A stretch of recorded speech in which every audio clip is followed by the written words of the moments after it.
Kasabay naman ang malawakang epekto ng habagat at bagyo. Inikot ng pamunuan ng DSWD ang maraming evacuation centers. Bukod sa sapat na supply ng relief goods, tiniyak at kinumusta rin ng kagawaran ang kaligtasan at kalusugan ng mga bakwi. Ang detalye sa report ni Denise Osorio ng PTV. Personal na nag-ikot si DSWD Secretary Rex Gatchalian sa mga evacuation center. Ito ay para tiyaking maayos ang distribution ng tulong at ligtas ang kalagayan ng mga evacuees. Ito ang mahigpit na bilin ni President Ferdinand R. Marcos Jr. sa iba't ibang ahensya ng pamahalaan. Alam nyo, mahigit 200,000 na family food packs ang lumabas sa bodega ng DSWD. This goes to local government units na dagdag suporta para sa kanilang mga constituent na lumikas. Dagdag ni DSWD Secretary Rex Gatchalian, naka-preposition na ang halos 3 milyong food packs sa buong bansa bago pa man tumama ang bagyo.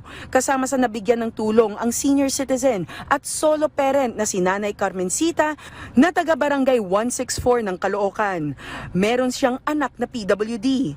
Nawala ng bubong ang kanyang bahay dahil sa malakas na hangin at ulan. Maraming salamat po sa DSWD. Sana po lalo pang palawigin ang pamimigay sa aming mahihirap, lalong-lalo na po yung mga senior. Kaya malaking bagay po itong binigay nyo.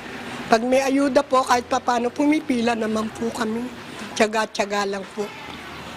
Salamat po. Pero hindi lang relief goods ang sadya ni Gatchalian sa mga evacuation center. Nag-check rin ang kalihim sa kaligtasan ng mga evacuees. So nag-iikot rin tayo sa mga evacuation center para makita natin kung yung mga safe spaces para sa mga vulnerable ay napapatupad. Kasi nasa batas yan na dapat kapag may ganitong sakuna, mayroong safe space para sa mga pregnant and lactating women, yung mga nagbubuntis. May mga space para sa mga kabataan. Mayroon tayong safe space para sa mga people with disability, pati na rin sa mga senior citizen. And so far, sa lahat ng naikutan natin, talagang compliant ang ating mga local government units. Pero iikutan pa rin natin iba para mapag-igting natin yung proseso na yan. Sa Talipapa High School sa Barangay 164 ng Caloocan, kapansin-pansin naman ang bayanihan ng mga guro, estudyante at lokal na pamahalaan.